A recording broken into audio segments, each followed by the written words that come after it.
Welcome, everybody. I'm Chris Metzler, one of the programmers at the Green Film Festival San Francisco. We try to bring films from all around the world to kind of share here in the Bay Area. We're lucky enough to see this really wonderful film, Chasing Time. And we have one of the co-directors here, Sarah Keogh. Welcome, Sarah. Thank you, Chris, for having us. Yeah, most definitely. A good place to start might be is like, what was the kind of catalyst for deciding to make this film? Yeah, that's a great question. For those who have seen Chasing Ice, you might get the sense that this is a follow-up to the original film that came out in 2012 that followed James and the team as they started the Extreme Ice Survey project. And so, for years after that, audiences have asked us, what is going on with James and what is going on with the ice? And so, the team has wondered, like, should we make a sequel?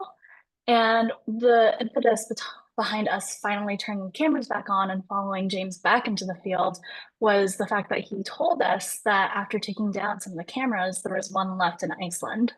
And so, knowing it was the last camera in the place where the project started, in addition to knowing that James was struggling with a cancer journey at the time, it just felt like, oh, this is the time to go back. And it was, such a beautiful way to wrap up a project that has been going on for over 15 years now.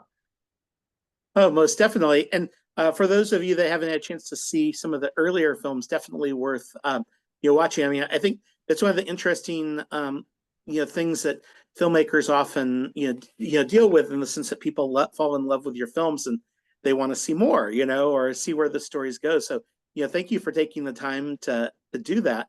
Um, you know, Having kind of followed this journey, over time, what were some of the things that most surprised you while making this film?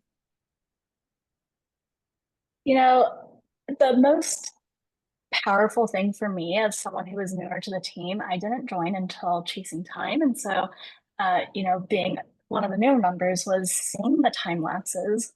That was really the reason why we wanted to make this film was, during Chasing Ice, the original film, it was only about 3 years of time lapse photography that was captured within that period of time. But 15 years later, we have so much imagery that was so poignant and powerful that we felt like we needed to release into the world as a reminder of this is still happening. Like these glaciers are still dying. And it's really hard to see it for yourself when you're visiting these locations just by a single image. But to be able to capture geological time within these images and seeing how much it has changed over time is such, an urgent reminder that climate change is happening. It's happening more rapidly than we even realize, and that we need to act now. Yeah, most definitely. And that I think is one of the really great things that film serves in the sense of being able to kind of encapsulate or condense kind of larger stories and where you can kind of emotionally connect with them. What's the thing that kind of keeps you motivated in making a film like that? And what do you think the role that like film and media plays in kind of making change in the world? Yeah, that is such a good question. I feel like as storytellers, we have a responsibility to tell the stories that aren't always being told.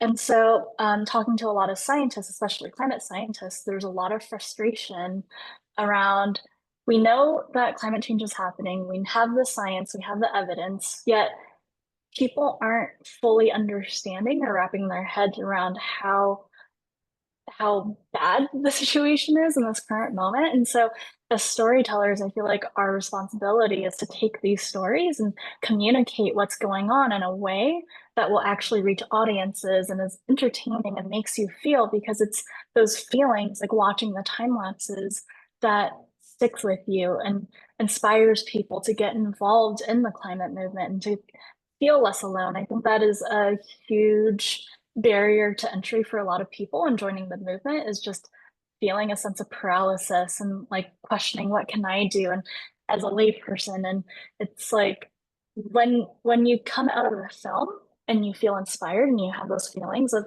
whether it's sadness, whether it's anger, whatever you may be feeling, it's like those feelings you can take and help people through impact campaigns, for example, and documentary. take those feelings and put action behind them. And so that's the hope with this film, is that people are going to feel that and come out of it hoping to get involved. Most definitely. And so as a filmmaker in crafting the film, aesthetically, how did you kind of approach telling the story of, obviously you had these great time lapses and things, but like, what were some of the kind of visual choices that you guys decided to make to kind of like be able to kind of tell the story in the way that you imagined?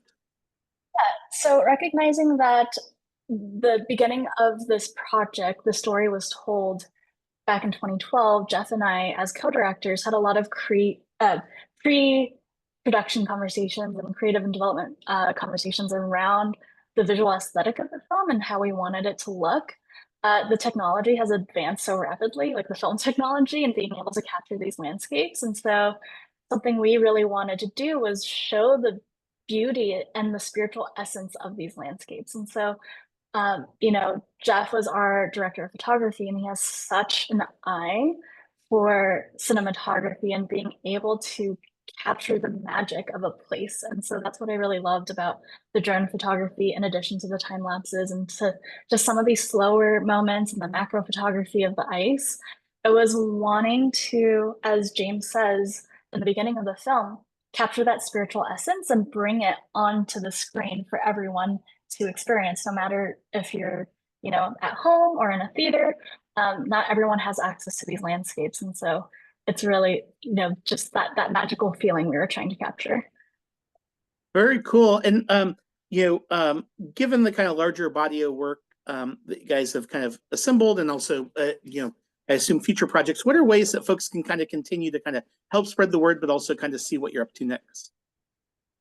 So we do have a website. If you go to chasingtime.com, that is where you can find future screenings if you have family and friends that you would like to see the film, as well as some impact materials. We do have materials for discussion and educational purposes, and just really hoping to reach as many people as possible with this message. And, there's a line at the end of the film that is what we hope people take away from the film. And it's that relay race line at the end that says, "This climate work isn't a sprint, nor is it a marathon, but it's a relay race.